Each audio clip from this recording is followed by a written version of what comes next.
Allahumma salli wa sallim wa barik ala Muhammadin wa ala alihi wa sahbihi wa man tabi'ahu ila yaumiddin, amma ba'd.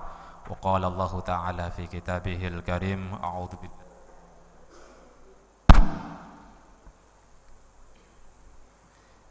in tamsaskum hasanatun tasu'hum wa in tusibakum sayyi'atu yafrahu biha. Al-ayah, sadaqallahul azim. Hadirin hadirat, Bapak, Ibu, dan saudara sekalian yang dirahmati Allah.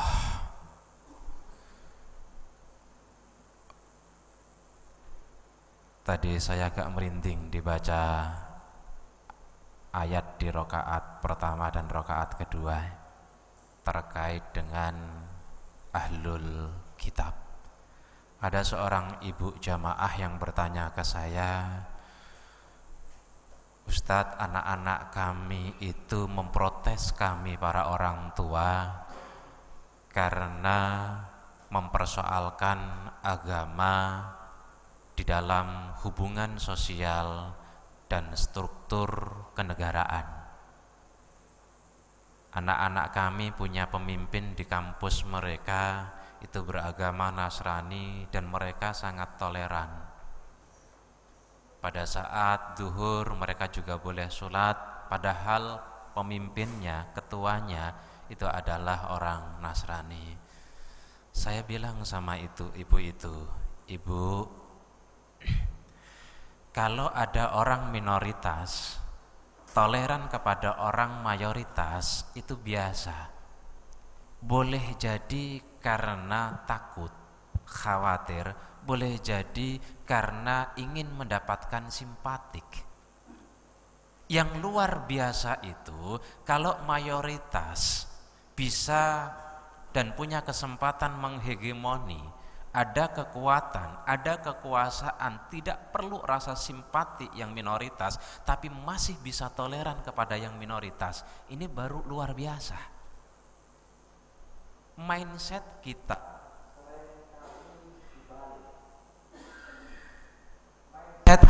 cara berpikir kita seringkali rancu berkaitan dengan hal ini. Bapak dan saudara, seringkali kita melihat kepada sesama muslim ya, itu sesuatu yang buruk, tetapi kepada orang non muslim kelebihannya. Sesama muslim kita lihat kekurangan dan kelemahannya, kepada orang non muslim seringkali kita melihat kelebihannya, kemudian menjadi data primer kita untuk membangun toleransi kepada non muslim dan seringkali tidak toleran kepada sesama muslim. Ini yang seringkali menyedihkan. Tapi orang-orang macam ini biasanya di akhir hidupnya, usia pensiun, biasanya tobat. Biasanya sadar. Contoh kecil dan sangat sederhana, saya sebut nama saja. Profesor Dr. Zainuddin Kamal, yang dianggap orang nomor 1 terliberal di Indonesia. Statement-statementnya sering membuat kita terperangah. Kalau saya mah biasa, nggak kaget. Tapi satu ketika 4 mata kami, saya dan beliau, di rumah beliau pada saat Pilpres 2014, beliau nanya ke saya, kamu pilih yang mana? Saya balik bertanya, kenapa Prof? Kamu jangan pilih yang itu. Di belakang itu orang-orang kafir, di belakang itu orang-orang Nasrani. Ini Profesor Dr. Zainuddin Kamal. Begitu kuat dan antusias serta kekhawatirannya kalau sampai dipilih oleh pemimpin kafir yang di belakangnya adalah para ahlu kitab. Dan itu tidak dipublish, orang lain pun banyak enggak tahu. Ketika beliau menjadi dekan Usuluddin UIN, mengagetkan banyak dosen karena yang dipilih, yang diterima oleh beliau justru dosen-dosen baru dari Timur Tengah yang dalam tanda kutip fundamental. Beliau cerita empat mata ke saya, kenapa saya ambil dari orang-orang Timur Tengah? Kalau UIN ini dikuasai oleh lulusan Barat, rusak kita. Itu Profesor Zainun Kamal yang dulu pernah darahnya dihalalkan. Di luar sepengetahuan publik. Profesor Dr. Komarudin Hidayat di depan seluruh pimpinan PT AIN se-Indonesia. Saat itu saya ikut hadir, beliau bilang, Islam ini luar biasa dengan kitab yang memiliki kebenaran universal. Tetapi umat Islam seringkali tidak konsisten dan punya komitmen kepada kitab Al-Quran ini. Coba bandingkan dengan Injil, kata beliau, isinya dongeng semua itu. Coba. Ini yang bilang Profesor Dr. Komarudin Hidayat. Pak Azumardi Azra ketika berdebat dengan saya soal Qadariyah dan Jabariyah, kemudian masuk Mu'tazilah, apa yang beliau bilang? Jangan ngajak berdebat, saya ini Jabariyah. Itu Azumardi Azra yang dikenal sebagai manusia rasionalis. Rektor 2 kali saya tidak pernah punya keinginan, tapi toh saya tidak bisa menolak karena Allah tentukan saya, takdirkan saya menjadi 2 periode rektor UIN. Kemudian Profesor Harun Nasution, Bapak, Ibu, Saudara, di akhir hayatnya, meskipun sebenarnya beliau punya anjing di rumahnya, di akhir hayatnya beliau ikut tarekat Abah Anom. Hidupnya setiap hari zikir dan setiap langkahnya dengan tasbih. Itu Profesor Dr. Harun Nasution. Artinya, mari kita membuka diri, mumpung masih usia panjang Allah beri kepada kita, untuk mempercayai Al-Quran dengan kafah, dengan sungguh-sungguh, terutama terkait dengan informasi berkaitan ahlu kitab. Bapak, Ibu, Saudara sekalian, mari kita masuk kepada materi. Di dalam berbagai ayat Al-Quran menegaskan bahwa hanya agama Islam yang Allah wahyukan kepada seluruh nabi. Statement ini sekaligus menegaskan bahwa ahlu kitab itu termasuk Nasrani dan Yahudi melakukan kesalahan fatal dengan mengistilahkan agama Islam digeser menjadi agama Yahudi dan agama Nasrani. Tidak pernah Allah turunkan agama Nasrani, tidak pernah Allah turunkan agama Yahudi. Bagaimana Allah bicara?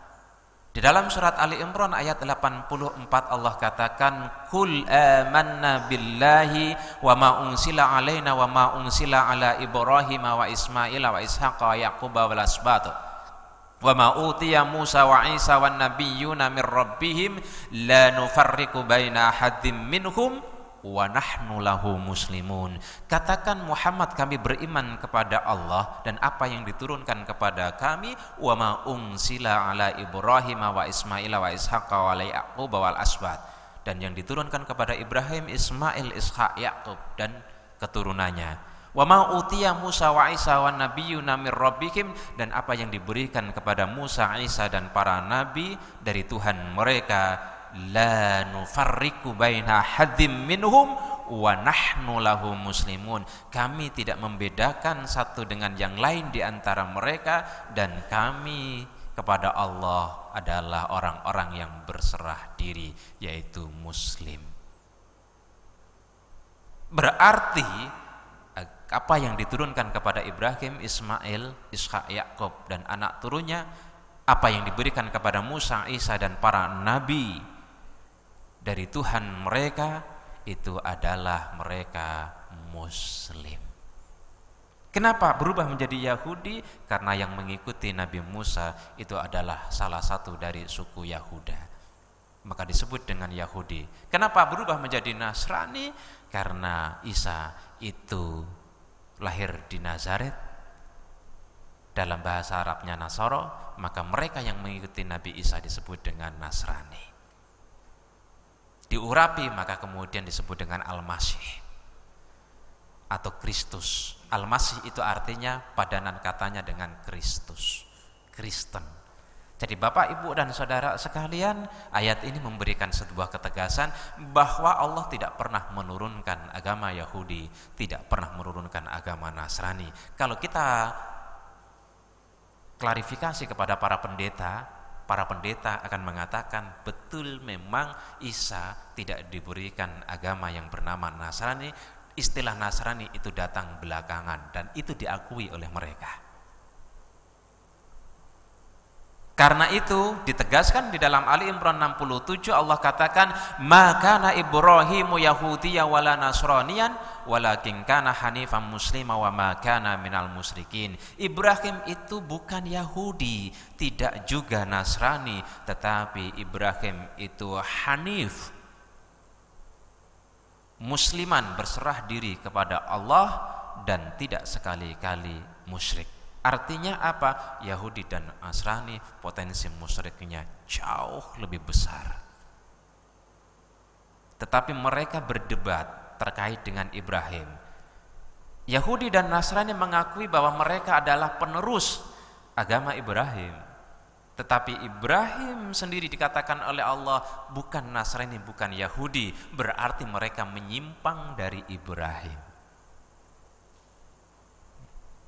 Ali Imran 65 dikatakan, "Ya ahlal kitabi lima tuhajjuna fi Ibrahim wa ma unsilatit Tauratu wal Injil illa min ba'di afala ta'qilun."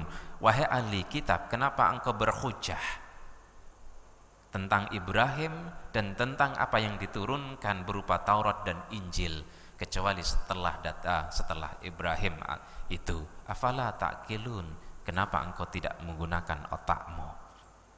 Jelas dan tegas. Mereka berdebat, Yahudi mengatakan agama kamilah yang pas mewarisi agama Ibrahim. Nasrani mengatakan kamilah yang berhak untuk mewarisi agama Nabi Ibrahim. Dua-duanya ditegaskan di dalam Al-Quran menyimpang dari agama Ibrahim. Maka dikatakan di dalam ayat yang lain, "Inna aulan nasi bi Ibrahim alladzina taba'uhu wa hadzan nabiyyu walladzina amanu wallahu waliyyul mu'minin."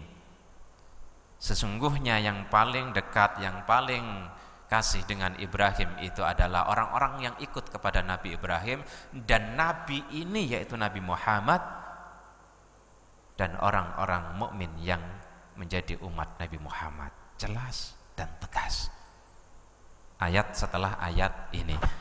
Bapak, Ibu dan Saudara sekalian yang dirahmati Allah Subhanahu wa taala, karena itu masuk akal,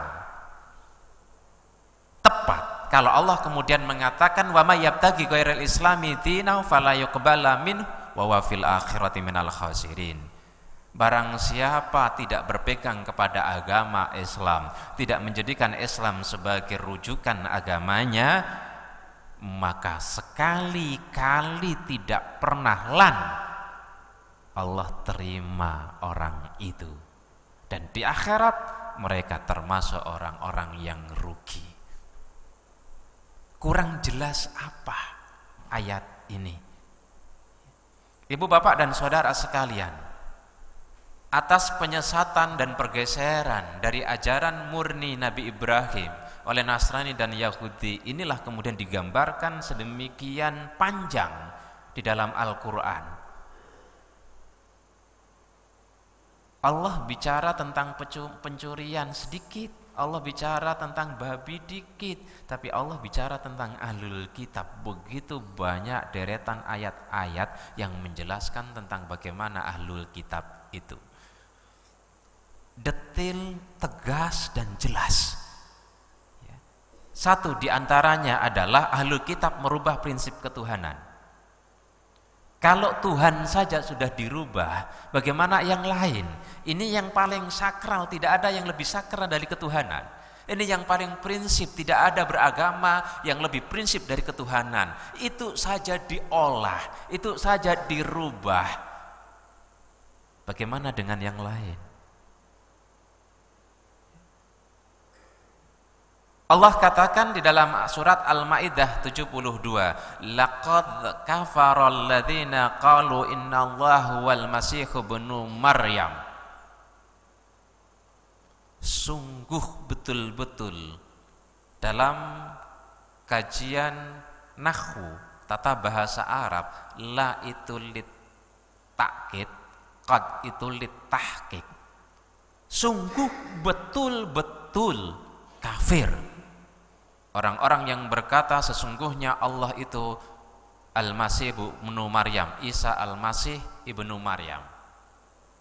Bapak Ibu, saya mau nanya, saudara-saudara sebangsa kita yang Nasrani itu menganggap Isa bin Maryam itu Tuhan bukan? Iya.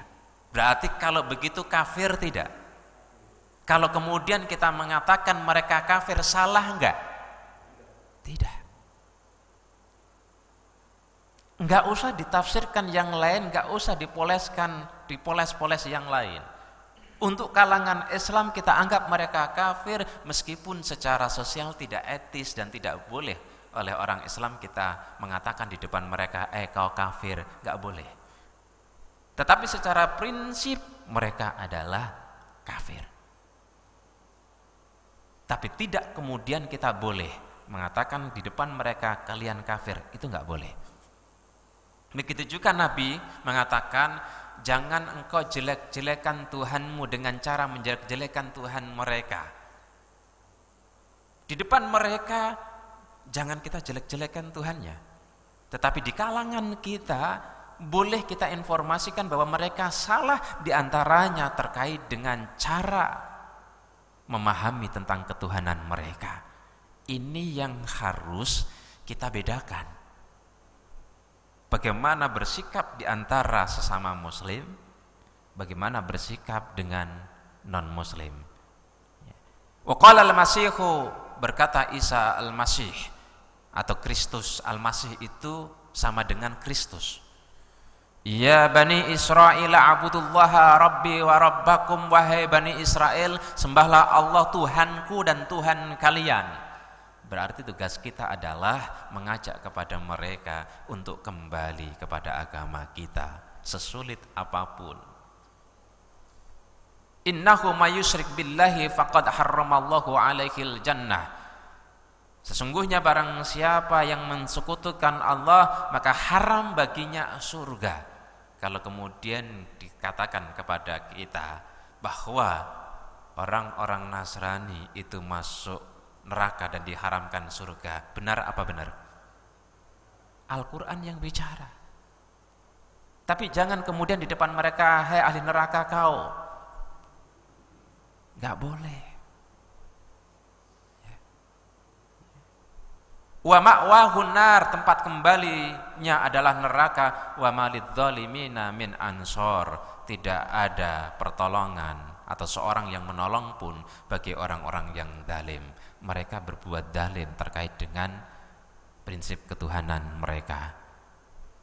Dilanjutkan Al-Maidah 73, laqad kafara alladzina qalu innallaha tsalitsun salasa. Sungguh betul-betul kafir orang-orang yang mengatakan sesungguhnya Allah itu unsur dari yang tiga Tuhan. Wa ma min ilahin illa ilaha wahid, dan tidak ada Tuhan kecuali Tuhan yang satu.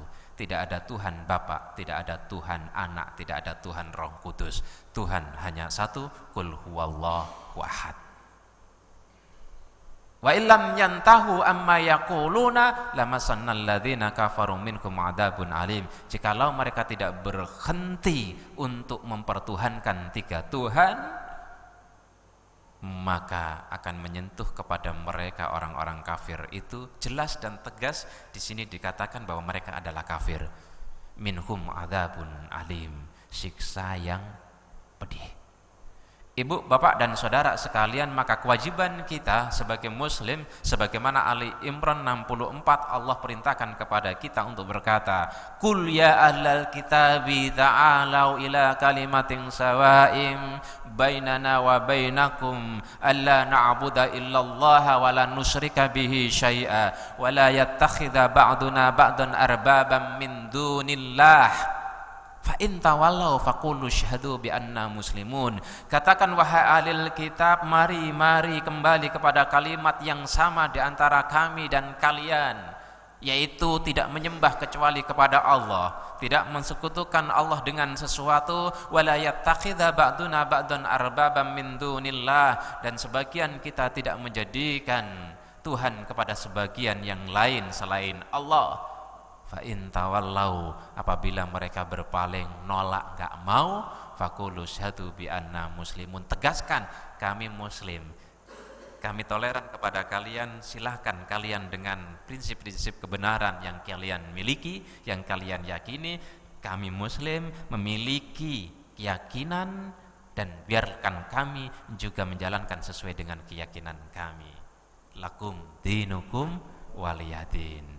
Bagimu agamamu silakan, karena hidayah milik Allah. Kami sudah sampaikan kebenaran, kamu terima alhamdulillah, kamu tidak terima itu urusanmu. Walana a'maluna walakum a'malukum. Konsekuensi perbuatanmu akan kamu pertanggungjawaban di hadapan Allah, konsekuensi dari perbuatan kami akan di akhirat kami pertanggungjawaban di hadapan Allah.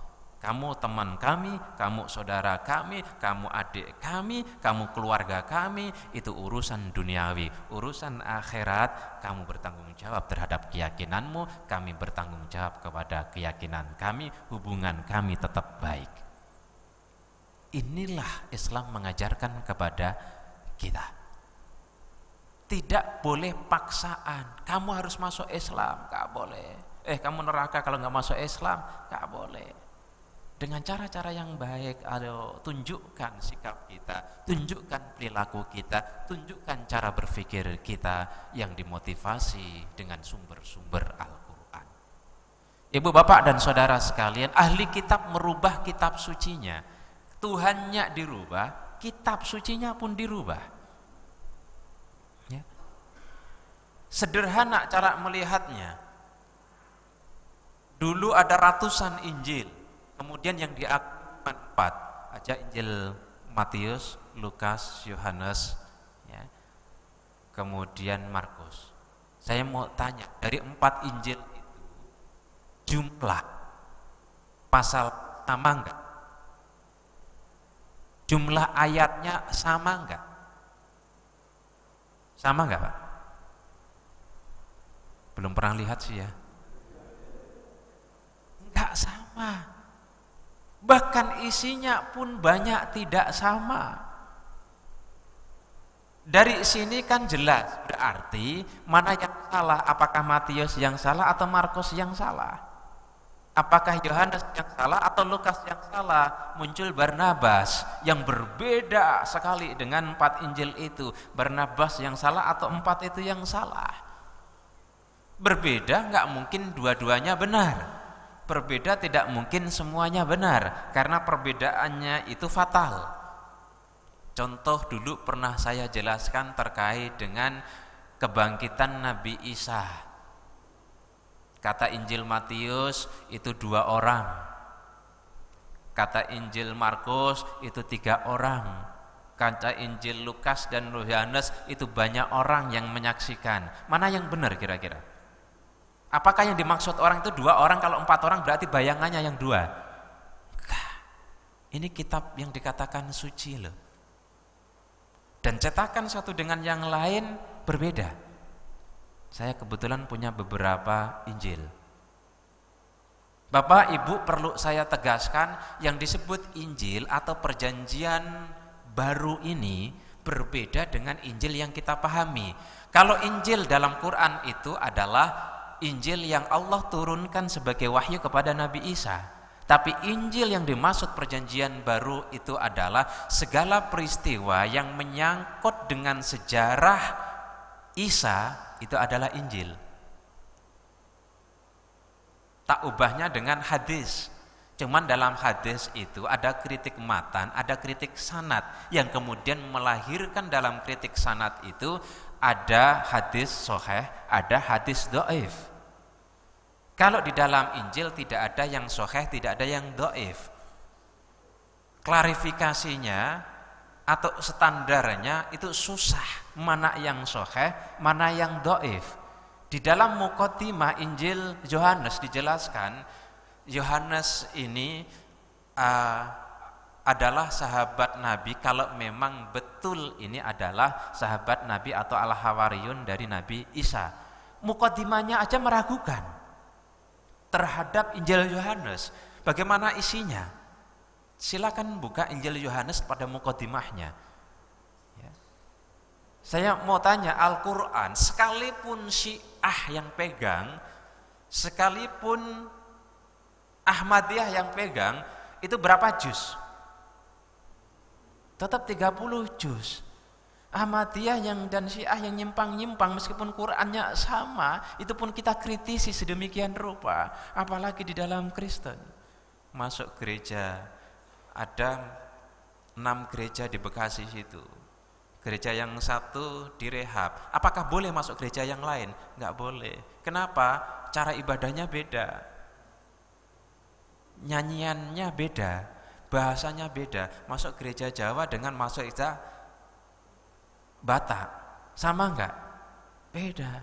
Masuk gereja Masjid Muhammadiyah dan Masjid NU, sholatnya sama enggak? Sama. Ya, paling subuh ada yang kunut, ada yang enggak kunut. NU yang enggak kunut juga banyak sekarang kok. Muhammadiyah yang kunut juga ada sekarang kok. Jadi Bapak, Ibu dan Saudara sekalian yang dirahmati Allah Subhanahu wa taala, ini jelas. Bagaimana Al-Qur'an bicara di dalam surat Al-Baqarah ayat 79, Allah katakan, "Fawailul lilladzina yaktubunal kitaba biaydihim tsumma yaquluna hadza min indillahi liyashtaru bi tsamanan qalila. Fawailul lakum mimma katabat aydihim wa wailul lakum mimma yaksibun." Bagi mereka orang-orang yang menuliskan kitab biaidihim dengan tangan mereka sendiri, kemudian yaquluna hadza min indillah, dia mengaku-ngaku ini dari Allah loh. Yohanes bilang ini dari Tuhan Yesus. Markus bilang ini dari Tuhan Yesus. Liyashtaru bihi tsamanan qalila, untuk sebuah kepentingan. Bapak, Ibu dan Saudara sekalian,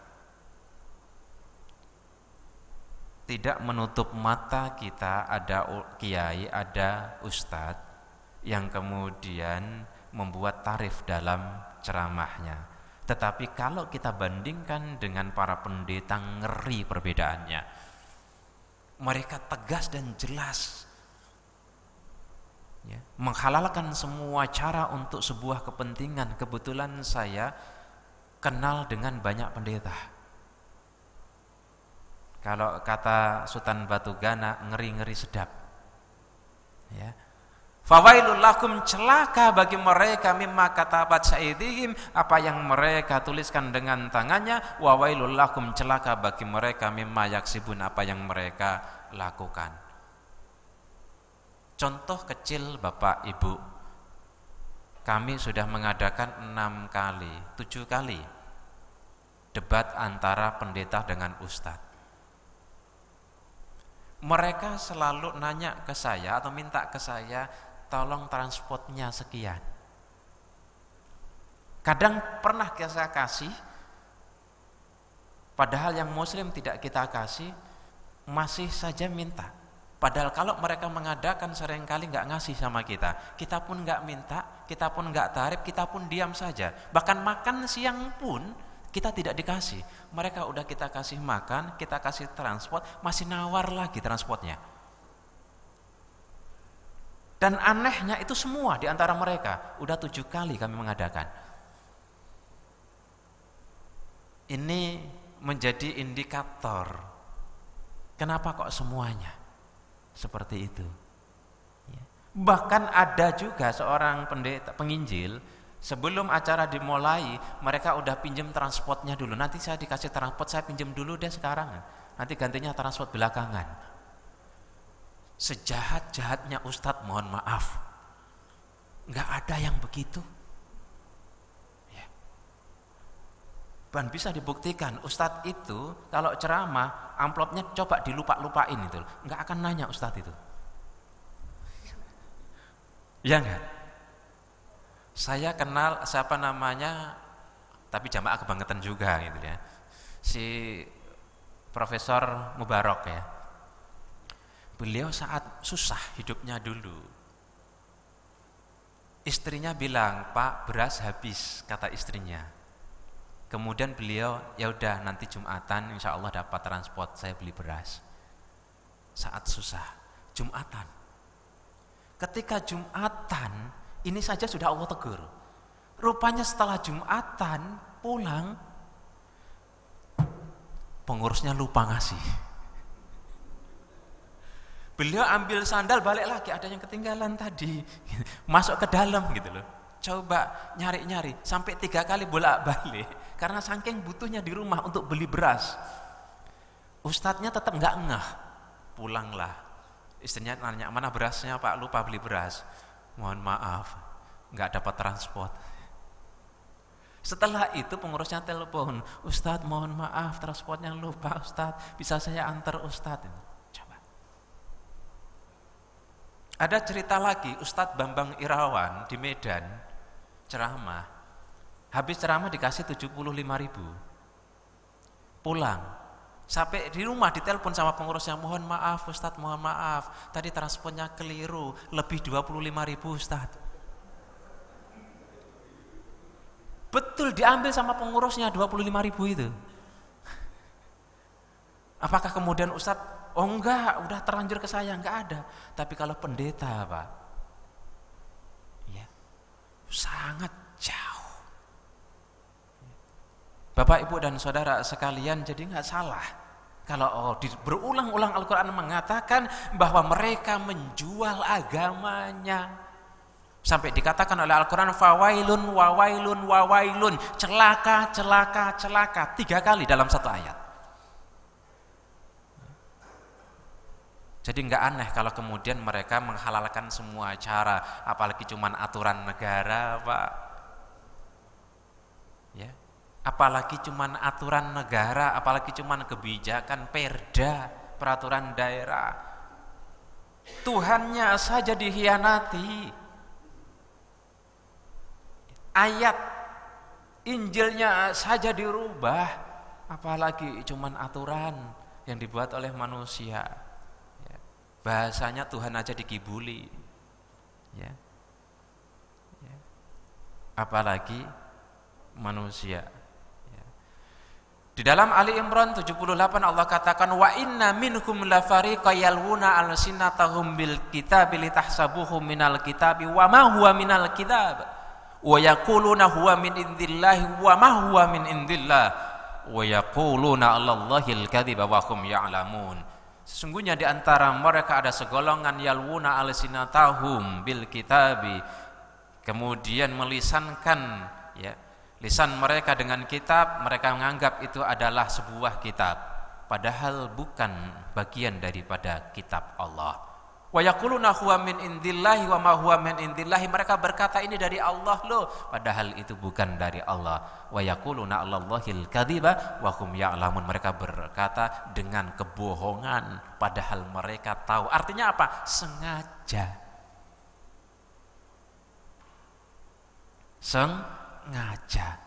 Kalau sekarang lagi ribut pakai Al-Maidah 51 dengan kata-kata pakai hilang, sama saja.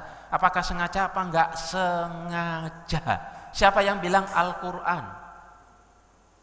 Dolim sekali penguasa itu kalau dan Kapolri itu kalau kemudian nanti delik aduan itu kemudian dianggap tidak sengaja. Ini sebenarnya tidak delik aduan. Ini sebenarnya adalah kriminal murni. Kalau kita mau belajar hukum positif KUHP. Jadi Bapak, Ibu dan saudara sekalian yang dirahmati Allah, ya, tegas dan jelas. Mungkin pernah saya ngomong di sini dan di berbagai kesempatan dan tempat saya bilang, nanti ada Al-Qur'annya, Begitu saya yakin, tunggu saatnya si Ahok itu akan kepleset lidahnya dan membuat umat Islam marah. Saya nggak tahu di sini pernah bilang apa enggak, itu sekitar setahun yang lalu dan berulang kali saya bilang. Berbasis kepada Ali Imran nanti ada. Orang yang benci, begitu bencinya sedemikian kuat dalam hatinya, maka mulutnya akan kepleset, mulutnya akan keluar dan tidak bisa menahan kebencian itu. Tidak hanya dengan sikap, mimik wajah, tetapi juga dengan ucapan. Apa yang dikatakan dia itu enggak seberapa. Coba kita bayangkan kalau mereka adalah mayoritas. Ya. Saya mau tanya sama Bapak Ibu merasa dibohongin enggak dengan 51 ini? Merasa dibohongin enggak dengan 51 ini? Sekarang baru ngomong.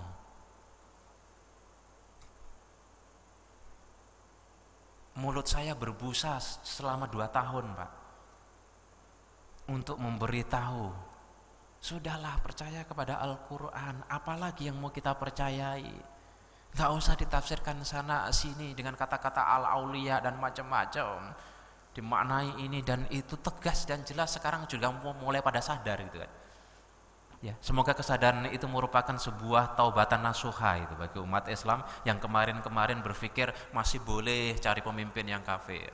Sekarang berubah kan, dibuka oleh Allah. Bagaimana Allah buka? Al-Quran bicara banyak kok ayatnya yang bicara tentang itu. Kita saja yang sering kali melihat ayat Al-Quran satu ayat, tidak melihat ayat-ayat yang lain. Kemudian ayat itu kita tenggelamkan dengan data-data yang penuh dengan manipulasi di depan kita. Lihat TV, yang dilihat Metro TV lagi. Aduh. Kalau yang dilihat Metro TV, demo 411 kemarin itu adalah puluhan orang. Itu jutaan, Pak. Kira-kira bohong nggak Metro TV? Metro tipu, ya, itu Bahlul Murokab itu, ya. Yakin sekarang kan, mulailah mereka yang mendukung bertanya, meragukan, pelan-pelan cari aman, ya. Kemarin kemana Mas gitu ya. Bapak, Ibu, Saudara sekalian, Ali Imran 70-71 Allah katakan, ya ahlal kitab lima takfuruna bi ayatillahi wa antum tasyhadun. Wahai ahli kitab, kenapa engkau kufur? Engkau menolak terhadap ayat Allah padahal kamu menyaksikan. Contoh Waraqah. Qad ja'akan namus kama ja'a Musa. Datang kitab suci sebagaimana yang Allah hadirkan kepada Musa. Waraqah ini ahli kitab, dia seorang pendeta Nasrani, membaca kitab dengan benar. Dia katakan kepada Nabi saat Nabi itu tawaf, "Hei Muhammad, telah datang kepadamu wahyu Allah sebagaimana yang datang kepada Nabi Musa." Jelas di dalam ayat-ayat Injil itu ada, jelas di dalam ayat-ayat Taurat itu ada. Kemana ayat-ayat itu sekarang? Ya alal kitabi lima talbisunal haqqa bil batili wa taktumunal haqqa wa antum ta'lamun. Wahai ahli kitab, kenapa engkau talbisunal haqqa bil batil, memasukkan yang hak dengan yang batil, mencampurkan yang hak dengan yang batil, wa taktumunal haqqa, dan engkau menyembunyikan yang benar, wa antum ta'lamun, dan kalian itu mengetahui. Provokator ternyata ditangkap, yang provokator adalah Kristen.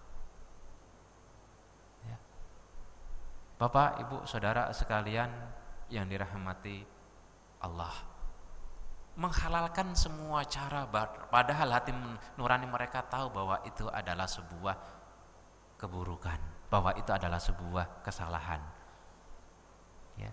Tetapi emosi beragama mereka yang kemudian membutakan hati nurani mereka. Yang batil dianggap benar, yang benar dianggap batil.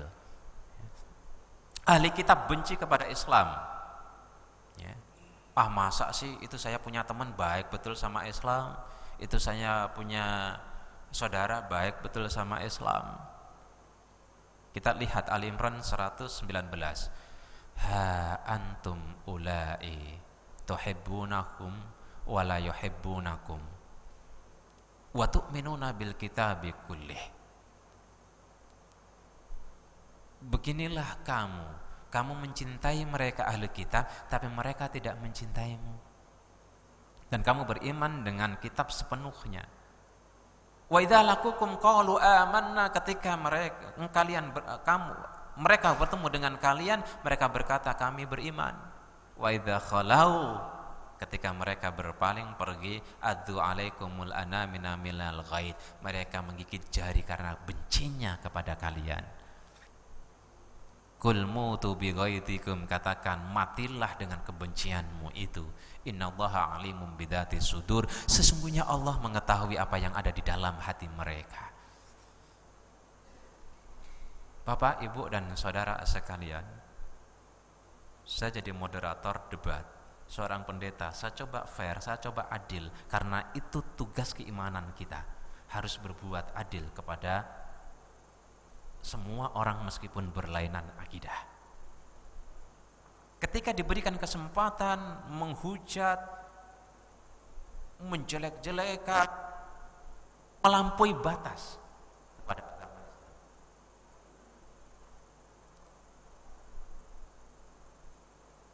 inilah mereka. Kemudian japri ke saya seorang pendeta, dengarkan saya dong setiap hari Kamis saya di radio, suruh mendengarkan dia ceramah setiap hari Kamis. Kemudian dia posting mempengaruhi saya supaya saya masuk agama Kristen. Ini kan nggak nalar. Hubungan baik sekali. Ibrahim Saifuddin sedang ngobrol dengan saya. Berdua datang Agustinus mualaf. Ibrahim Saifuddin kita kasih kesempatan untuk bicara tentang kekristenan di depan publik termasuk muslim. Kita kasih kesempatan untuk berdebat dengan kita, mencari kebenaran. Lagi berdua sama saya ngobrol santai, datanglah Agustinus, seorang mantan penginjil. Baru datang, dia belum kenal. Saya bilang, ini Pak Agustinus, saya kenalkan. Apa yang Ibrahim Saifuddin katakan? Ini yang namanya Agustinus. Kenapa kamu jadi tersesat? Saya aja yang tersesat kemudian kembali jalan yang benar ke Kristus, kok kamu dari Kristus malah tersesat menjadi muslim. Coba. Itu dalam situasi normal, dia tidak kenal, baru saya kenalkan. Kebenciannya luar biasa, Bapak Ibu. Kalau sedikit diberikan kesempatan, maka kebencian itu akan terekspresikan. Kalau kemudian tidak terekspresikan, ya, umumnya mereka karena tidak mau rasa takut, tapi soal kebencian mereka tetap memiliki. Innallaha alimun bidzati sudur, Allah mengetahui apa yang disimpan dalam hati mereka. Ali Imran 118 Allah juga katakan, ya ayyuhalladzina amanu, wahai orang-orang yang beriman, la tattakhidhu bitanatan min dunikum. Tadi dibacakan dalam rakaat kedua. Jangan engkau mengambil seorang yang bisa dipercaya dari selain kalian, layak lunakum khabala. Mereka tidak henti-hentinya menimbulkan kemudaratan bagimu. Waddu ma anittum, mereka ingin sekali menghancurkanmu. Qad batatil baghdha'u min afwahihim, jelas kebencian mereka dari mulut mereka. Wa ma tukhfi sudurukum akbar, apa yang disimpan mereka dalam hatinya jauh lebih benci, jauh lebih dahsyat. Contoh kecil dan sederhana yang semua kita tahu, Ahok lah. Sampai sekarang kan masih ngomong terus kan, mulutnya nggak tertahan, di dalam hatinya menyimpan kebencian yang lebih dahsyat dari apa yang dikatakannya. Siapa yang bilang? Ali Imran 118. Maka karena itu dari dulu saya yakin, sekitar setahun yang lalu saya sering kali bicara, tunggu saatnya dia terpleset. Inilah ayatnya. Di berbagai tempat, di berbagai kesempatan saya bilang itu dan menjadi sebuah kenyataan. Kenapa? Saya yakin ayat itu nggak pernah salah. Dan indikator-indikatornya jelas. Sama adiaksa, 4 mata. Kalau kamu masuk Islam, saya mundur, tidak lagi nyalon. Meskipun sekarang juga nggak jadi nyalon itu. 4 mata, ngomong sama Metro TV, masa saya ketemu sama Adiaksa dibilang Pak Adiaksa, saya akan mundur dari pencalonan, bakal calon kalau kamu masuk Islam. Itu kan sebenarnya ucapan, ekspresi ucapan yang keluar itu menunjukkan kebencian, tetapi hatinya jauh lebih benci. Itu cukup menjadi sebuah indikator saya mengatakan nanti akan ada saatnya dia terpeleset ucapannya yang melukai umat Islam. 2-3 juta kemarin datang, kalau nggak ditahan lebih dari itu. Kalau ini tidak dipenjara akan datang tidak kurang dari 5 juta dia itu. Ya.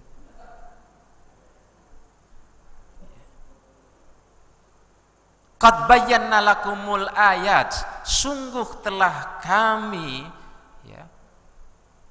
jelaskan dalam ayat-ayat tersebut buat kalian, in kuntum ta'qilun, kalau kalian punya otak bahasanya. Artinya apa? Kalau kita punya teman dekat, percaya betul kepada orang non muslim, menjadi teman karib kita, apalagi menjadi pemimpin kita, ayat ini mengatakan itu tandanya kau nggak punya otak. Benar nggak artinya? Tapi kalau setahun yang lalu saya bilang begini, dibully di mana-mana. Sekarang jelas dan tegas, Quran yang bicara, lu nggak punya otak kalau lu masih mempercayai orang ahlul kitab untuk urusan-urusan penting bagi dunia lu, apalagi bagi keimanan lu. Bahasa kasarnya begitu, Pak, Bu. Ahli kitab berat masuk Islam, berharap betul, boleh sih berharap Ahok masuk Islam, boleh. Tapi kalau masuk Islam kan jadi mu'alaf dia. Mu'alaf itu harus belajar Islam dulu, baru boleh jadi imam. Ya. Walain ataital ladzina utul kitaba bikulli ayah ma tabi'u qiblatak. Ya. Dan jikalau kalian datang kepada mereka ahli kitab dengan ayat, mereka tidak mengikuti kiblatmu. Wa ma anta bitabi'in qiblatahum, engkau juga tidak mengikuti kiblat mereka. Wa ma ba'duhum bitabi'in qiblata ba'din, dan sebagian mereka juga tidak mengikuti kiblat mereka. Mereka aja pecah kok, kita ngikutin mereka. Gang di kompleks saya tinggal itu 50% muslim, 50% Nasrani. Sebelah kanan Nasrani saya pernah bilang, itu Pak, di depan Bapak, kalau gerejanya dibakar oleh orang Islam, saya suka Pak. Itu yang ngomong ya, orang aktivis Kristen. Bapak itu kalau gereja fanatik Pak, kalau gerejanya dibakar saya suka itu. Malah gereja mereka itu. Itulah Kristen. Ya. Kalau ada masjid sekalipun dibakar oleh orang Kristen, marah nggak kita? Marah, meskipun Syiah gitu kan, ya, meskipun miring gitu. Tapi kalau orang Kristen gerejanya dibakar, orang Islam tepuk tangan yang lain. Wala ini taba'ta ahwa'akum min ba'daka minal ilm innaka idzal laminadh dhalimin. Jikalau kamu mengikuti hawa nafsu mereka setelah datang kepada mereka kebenaran akan ilmu, idzal laminadh dhalimin, maka kamu orang yang zalim. Wala tu'minu illa liman tabi'a dinakum, Ali Imran 73. Jangan iman ya, tegas ya. Ali Imran 110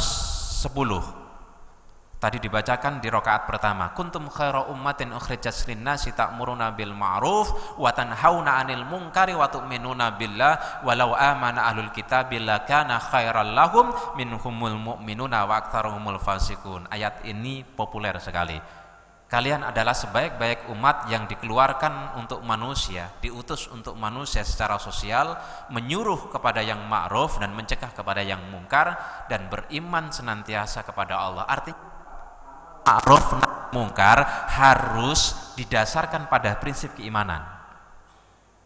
Jangan amal ma'ruf nahi mungkar karena kepentingan, amal ma'ruf nahi mungkar karena duniawi, tapi amal ma'ruf nahi mungkar motivasinya adalah keimanan.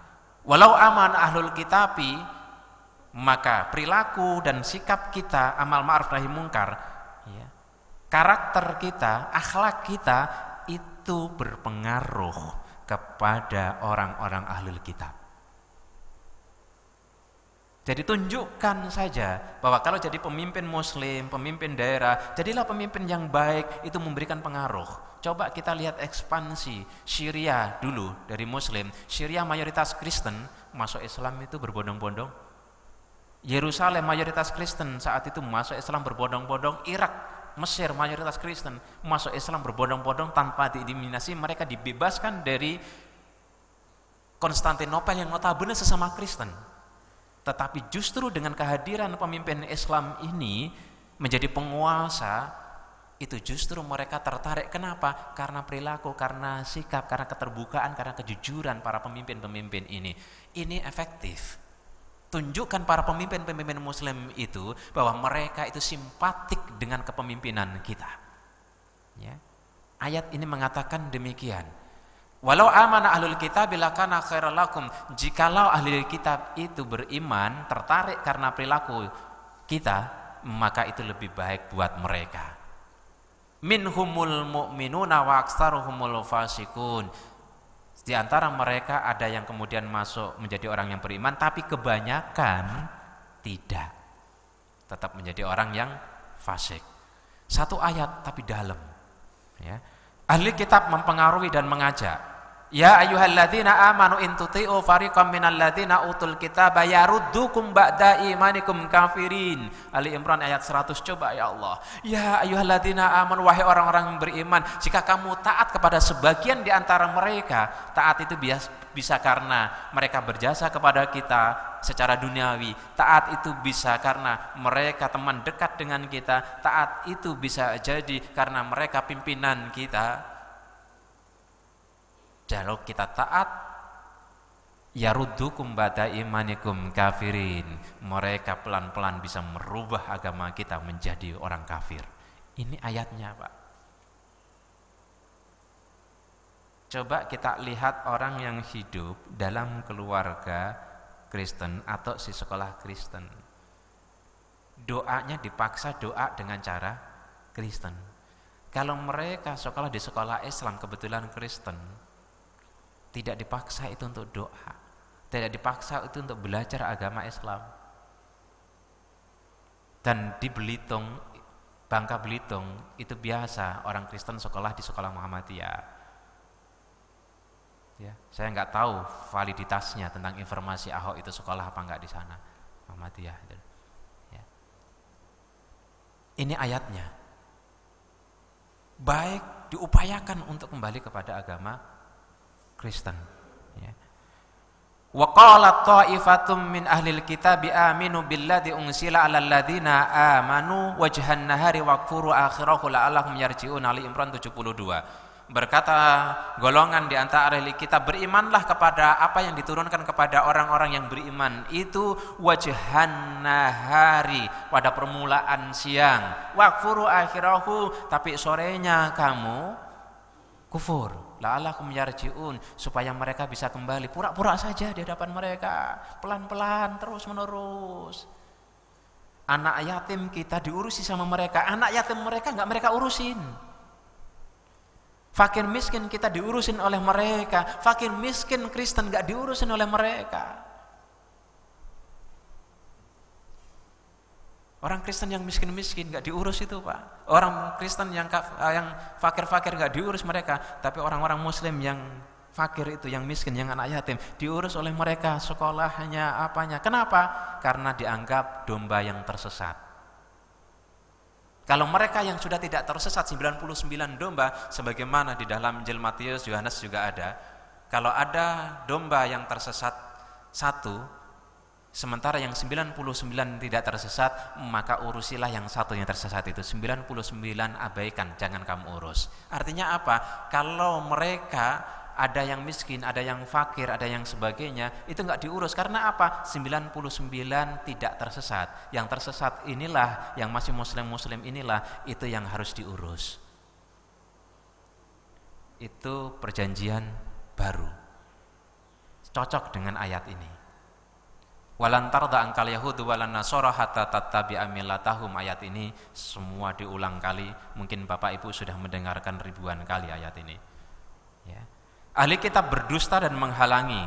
Yuridu ayyutfi'u nurallahi biafwahihim wa ya'ballahu illa ayyutimma nurahu walau karihal kafirun. Mereka berkehendak memadamkan cahaya Allah dengan mulut-mulut mereka. Ya, contoh Ahok, yang seperti Ahok kan banyak. Dengan mulut-mulut mereka mencoba memadamkan. Dibohongin kamu sama Al-Maidah 51. Pakai Al-Maidah 51. Wa ya'ballah, Allah enggak mau kecuali Allah menyempurnakan cahayanya. Meskipun sudah dibilangin kamu, ini ayatnya pas. Kamu dibohongi pakai Al-Maidah ayat 51, itu dipadamkan ayat Al-Quran cahaya Allah, tapi justru jutaan manusia muslim kemudian bangkit untuk menyempurnakan cahaya Allah. Setiap diintimidasi cahaya Allah muncul. Coba Donald Trump bencinya kepada Islam luar biasa, ketika muslim kemudian diinjak-injak Donald Trump itu jadi, pembela-pembela itu muncul. Itu ayyutimma nurahu. Ya. Ya ayyuhalladzina amanu inna katsiran minal ahbari waruban la ya'kuluna amwalan nasi bil batil wa yasudduna an sabilillah. Mereka yasudduna an sabilillah, menghalangi dari jalan Allah. Ali Imran 69 Allah katakan waddat ta'ifatun min ahlil kitabi la yudillunakum wa ma yudilluna illa anfusahum wa ma yash'urun. Sebagian dari ahlil kitab itu ingin sekali menyesatkan kalian dan mereka tidak bisa menyesatkan kecuali kepada mereka sendiri meskipun mereka tidak menyadari, tidak merasakan. Ya. Qul ya ahlal kitabi lima tasudduna an sabilillahi man amana tabghunaha iwaja wa antum syuhada wa mallahu bighafilin amma ta'malun. Katakan wahai ahlul kitab, kenapa kamu menghalangi dari jalan Allah kepada orang yang beriman untuk kamu bengkokkan sementara kamu menjadi saksi bahwa umat Islam ini benar. Wa mallahu bighafilin amma ta'malun. Allah tidak pernah lupa apa yang kalian lakukan. Akan ada konsekuensi. Ali Imran ayat 99. Sikap kepada ahli kitab ini yang terakhir. La yanhaakumullahu 'anil ladzina lam yuqatilunakum fid din wa lam yukhrijukum min diyarikum an tabarruhum wa tuqsitu ilaihim innallaha yuhibbul muqsitin. Al-Mumtahanah ayat 8 atau surat ke-60. Allah tidak melarang kalian terhadap orang-orang kafir ahli kitab yang tidak memerangi kalian, tidak menggusur kalian. Yukhriju itu artinya mengusir, menggusur sama saja dari tempat tinggal kalian. Allah tidak melarang kalian untuk berbuat baik kepada mereka.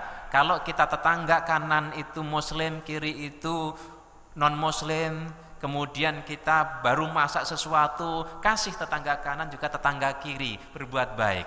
Kalau engkau teman bekerja, sapa mereka. Mereka tanya, tunjukin jalan. Hubungan sosial harus sama kita perlakukan muslim dan non muslim. Kita harus baik kepada sesama mereka. Kenapa? Karena mereka tidak menciderai kita. Mereka tidak mengancam mereka. Kepada mereka yang seperti itu, watuqsitu ilaihim, dan berbuat adillah juga kepada mereka. Innallaha yuhibbul muqsitin. Sesungguhnya Allah mencintai orang-orang yang berbuat adil. Karena engkau Muhammad diutus untuk menjadi rahmat bagi alam. Tunjukkan sikap kita, tunjukkan perilaku kita yang melindungi kepada mereka, yang berbuat baik kepada mereka. Tapi ayat Al-Mumtahanah ayat 9 Allah katakan, innama yanhakumullahu 'anil ladzina qataluukum fid dini wa akhrajukum min diyarikum wa dhaharu 'ala ikhrajikum an tawallauhum wa may yatawallahum fa ulaika humudz zalimun. Kalau soal toleran jangan tanyalah Islam. Islam agama yang paling toleran. Terbukti 600 tahun Yahudi itu menganggap masa keemasan ketika Islam itu jaya. Ketika Islam itu mulai turun, Yahudi kemudian menjadi masyarakat yang kemudian terpinggirkan lagi. Ini bukti sejarah. Yahudi yang disiksa oleh kekuasaan Kristen di Yerusalem, Umar datang ekspansi, membebaskan mereka, kemudian gereja tetap berdiri, tidak boleh dirubuhkan oleh siapapun, membuat sebuah perjanjian namanya perjanjian Aelia, disaksikan oleh Khalid bin Walid, Abdurrahman bin Auf, Muawiyah bin Abi Sufyan, dan Amr bin As. Perjanjian itu menegaskan 3 hal, semua manusia sama, Kristen, Yahudi, dan Muslim, dijamin nyawanya. Kemudian yang kedua, mereka berhak untuk melakukan aktivitas selayaknya yang lain, saya Muslim. Mereka juga berhak membangun gereja-gereja dan vihara-vihara. Bebas mereka. Kurang apanya? Toleransi. Tetapi tegas, toleransi tidak berarti bodoh. Toleransi tidak berarti lemah. Toleransi tidak berarti pengecut. Dalam Al-Mumtahanah ayat 9 Allah katakan, innama yanhakumullahu 'anil ladzina qataluukum fid dini wa akhrajukum min diyarikum wa dhaharu 'ala ikhrajikum an tawallauhum. Adapun Allah mencegah, melarang bagi kalian terhadap orang-orang ahli kitab yang memerangi kalian soal agama, melecehkan kalian soal agama, menghina dan menistakan agama kalian. Kepada mereka ahlul kitab yang menggusur kalian tanpa hak, mengusir kalian dari tempat tinggal kalian karena kekuasaan mereka. Wa dhaharu 'ala ikhrajikum, mereka membantu orang lain untuk menggusur, mengeluarkan kalian. Antawallauhum, kalian haram hukumnya, dilarang oleh Allah untuk membantu mereka, untuk berteman baik dengan mereka. Wa may yatawallahum, barang siapa yang berteman dengan mereka, barang siapa yang mendukung mereka, barang siapa yang membantu mereka, barang siapa yang memberikan kekuasaan kepada mereka, faulaika humudz zalimun, mereka adalah orang-orang yang zalim. Kurang jelas apa ayatnya? Faktanya ada, datanya ada, ayatnya persis. Larangan memilih ahli kitab sebagai pemimpin sudah banyak, ya. Al-Maidah ayat 51, ini puncaknya aulia. Oke lah kalau diartikan itu sebagai teman dekat. Teman dekat saja nggak boleh, apalagi penguasa. Seberapa besar sih pengaruh teman dekat kita kepada kita? Itu pengaruhnya pun personal, individual. Tapi kalau penguasa, itu pengaruhnya sosial, anak cucu kita, keluarga kita, dan masyarakat muslim di lingkungan kita, pengaruhnya dahsyat. Betul Nabi mengatakan almar'u ala dini khalilihi falyanzur man yukhaliluh. Seseorang itu dipengaruhi sangat kuat, bahkan ayat ini ditentukan agamanya oleh temannya. Hendaknya ia memilih teman yang tepat. Tetapi di hadis yang lain Nabi mengatakan an-nasu ala dini ra'isihim, masyarakat itu dipengaruhi agamanya oleh pemimpinnya. Kalau urusan individu, pengaruhnya personal dan individual saja dilarang, apalagi pengaruhnya secara sosial. Saya nggak habis pikir itu cara berpikir mereka, ya, sok pinter, sok liberal, ya, tapi sesungguhnya tidak memahami konteksnya. Ya, jadi Bapak, Ibu, dan saudara sekalian yang dirahmati Allah Subhanahu wa taala, demikian yang bisa saya sampaikan. Kita lanjutkan sharing, diskusi, dan tanya jawab, ya. Terima kasih. Ya, kepada bapak-bapak atau ibu-ibu yang ingin bertanya, kami persilakan.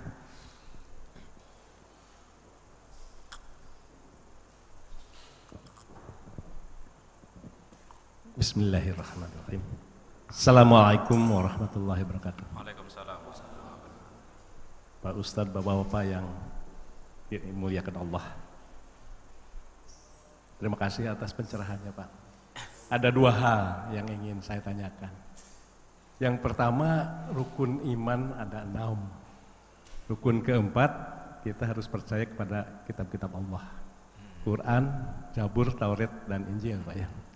Bagaimana konteksnya dengan yang Bapak sampaikan? Karena contoh Injil yang sekarang ini tidak ada yang asli karena dirubah oleh Markus, Matius, Lukas, Yahya, apalagi Barnabas. Saat saya sekolah di luar Pak, saya punya kitab Barnabas itu.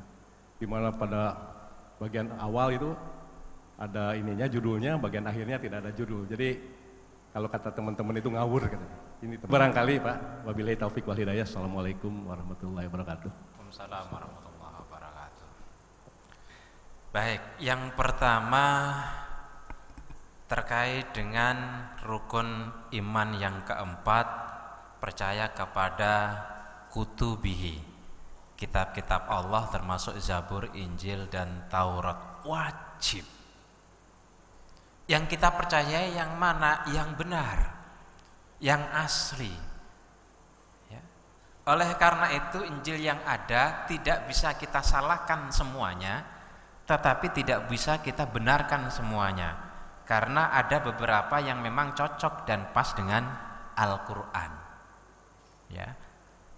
Sebagaimana beberapa ayat pernah saya di sini membahas tentang kristologi, itu ada ayat dalam pasal-pasal yang mengatakan bahwa berimanlah kepada, sembahlah kepada hanya satu Tuhan, saya hanya sebagai utusan. Dalam konteks itu benar, cuman seringkali ditafsirkan, dipahami secara keliru oleh orang Nasrani. Kalau Zabur ketemu Injil Barnabas, barangkali Bapak pernah baca, ada banyak hal yang cocok dengan Al-Quran. Yang cocok-cocok itu berarti itu benar, meskipun redaksinya tidak persis seperti itu, karena namanya kitab suci itu kalau sudah berubah redaksi maka berubah, ada bergeser maknanya, tidak sepenuhnya. Itu satu Pak ya. Jadi bukan kitab Injil yang ada kemudian saya percaya kitab Injil ini kitab Taurat Perjanjian Lama dan Perjanjian Baru, tidak ya. Ada yang bisa kita percaya, ada yang tidak bisa kita percaya. Contoh tentang khitan, di dalam Taurat kan ada ya, kita percaya soal itu, meskipun tidak bisa kita yakini 100% redaksinya sama, tetapi inti dan maknanya sama sebagaimana di dalam hadis. Silakan. Oh iya, boleh Pak. Assalamualaikum warahmatullahi wabarakatuh. Assalamualaikum. Ustadz, terus terang pada beberapa bulan terakhir kan suasananya jadi agak memanas ya Ustadz ya, dengan keadaan seperti ini Ustadz. Ada orang bilang baru kelihatan siapa yang muslim, siapa yang kafir, dan siapa yang munafik gitu Ustadz dengan keadaan ini. Dan juga ya kita dalam teknologi ini tidak bisa menghindari tentang medsos dan segala macam Ustadz ya. Terus terang itu membuat hati ini gelisah dan juga ada yang marah, ada yang takutnya ini Indonesia mau diapain gitu Ustadz ya. Nah, apalagi perdebatan bukan hanya dengan non muslim tapi dengan muslim sendiri gitu Ustadz. Nah,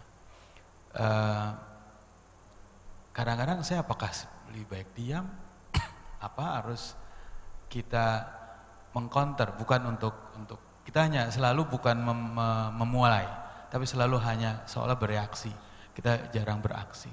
Seperti apa yang harus kita lakukan gitu lah Ustaz? Karena kan ya mungkin ada lagi saudara yang pecah atau segala macam ya Ustaz. Terus terang ini yang membuat ya kalau Pak Ustaz bilang ini galau gitu ya. Kalau tapi maksud saya kita tetap memegang keimanan kita yang tadi Ustaz bilang tuh banyak sekali. Ayat itu udah jelas banget bahwa muslim ini harus begini, non muslim. Tapi kita harus bersikap apa nih dalam menghadapi serangan-serangan medsos seperti ini. Begitu aja Ustaz. Terima kasih. Baik Bapak Ibu, Ini pertanyaan bagus. Saya mengalami sudah cukup lama karena saya dimasukkan di grupnya Jokowi, tim sesnya Jokowi. Ada 4, yang satu saya di remove. Banyak orang Kristen di situ. Habis dibully lama. Setengah bulan saya masukkan lagi, dibully lagi, bulan masukin lagi, dibully lagi. Dan yang ngebully itu banyakkan orang non-Islam, yang Kristen, sebagian orang Muslim. Tetapi Bapak Ibu, saya tidak pernah putus asa terus, tapi dengan bahasa-bahasa yang halus, elegan dan etis. Ya.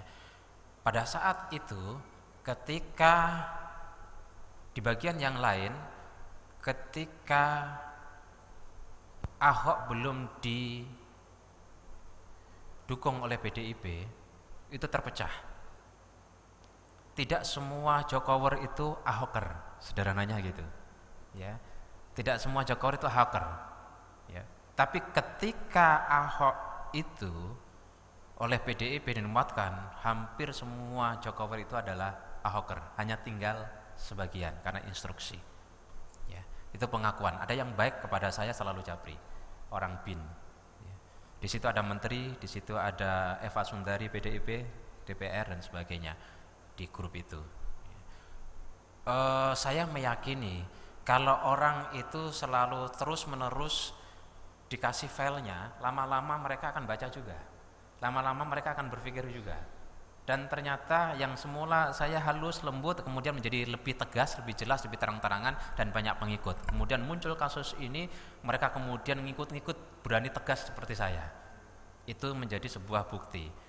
Saya memberikan sebuah kesimpulan sederhana. Sekarang siapapun yang mencoba melakukan sebuah perlawanan kepada ya umat Islam, mainstream umat Islam ini tergilas, termasuk NU yang mula-mula gitu kan, mula-mula itu 80% ke sana, 20% kemari gitu kan. Kemudian berubah menjadi 50%, ke sekarang menjadi 80% dan hampir 100%. Bapak, Ibu dan saudara sekalian yang dirahmati Allah, ya, ini yang terjadi. Jadi sikap kita bagaimana? Tetap mengcounter dalam pengertian jaga etika sosial, jaga bahasa yang baik, jaga kalimat yang tetap menunjukkan sebagai seorang muslim. Jangan liar, jangan menunjukkan sebuah kebencian. Tetap rasional, tetap bersikap jujur, tetap bersikap yang baik. Tapi jangan kemudian diam, karena kalau didiamkan makin viral. Mereka kan dengan buzzer bayaran ini luar biasa.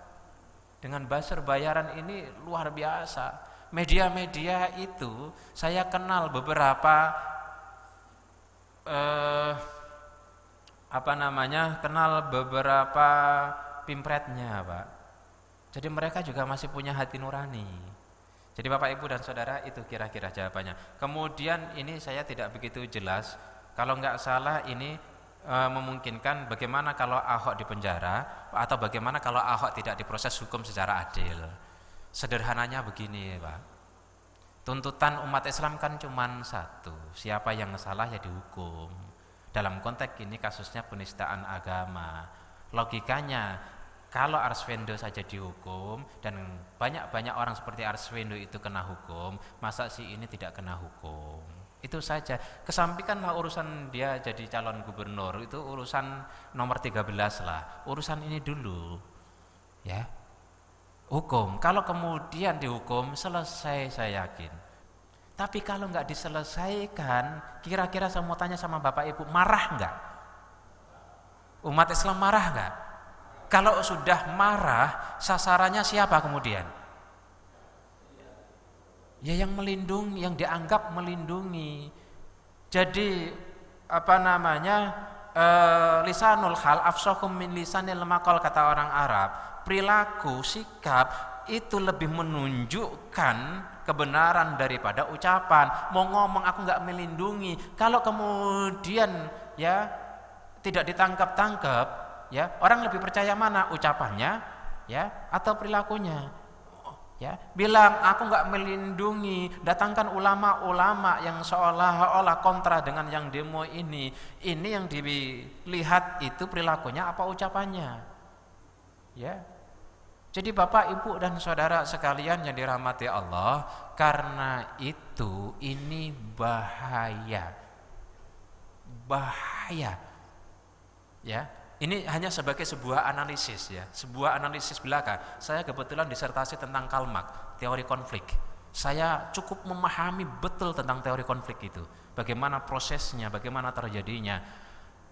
Kalau sampai Ahok tidak ditangkap atau Ahok ditangkap, saya sulit menganalisis tidak terjadi sebuah chaos secara ilmiah.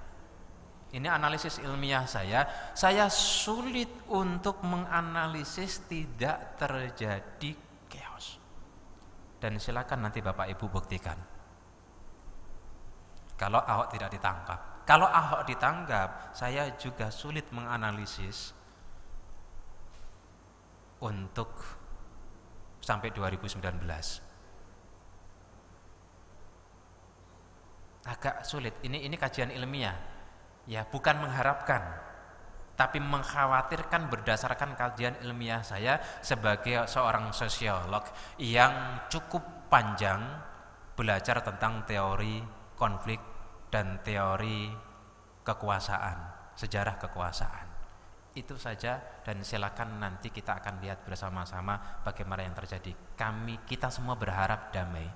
Kita berharap tidak terjadi masalah. Kita berharap hanya linear terjadi proses hukum kepada Ahok di penjara, selesai, semuanya selesai. Kekhawatiran kita hilang, ketakutan kita lenyap. Itu yang menjadi doa kita bersama, itu yang menjadi harapan kita bersama. Ya. Kalau kemudian secara ilmiah itu sulit rasanya, biarlah takdir Allah yang akan menentukan. Demikian barangkali Bapak, Ibu dan Saudara, sudah melampaui waktunya, padahal belum selesai sesungguhnya ayat-ayat terkait dengan ini. Bisa kita lanjutkan di waktu yang berbeda. Padahal sebenarnya subuh ini saya ada jadwal di Masjid Jami Bintaro, karena beliau berulang kali minta saya, ini harus sambung silaturahim, mohon maaf saya sana untuk diwakilkan orang, saya datang ke sini. Demikian Bapak, Ibu dan saudara sekalian yang bisa saya sampaikan. Semoga membuka kesadaran kita untuk mampu secara baik menangkap hidayah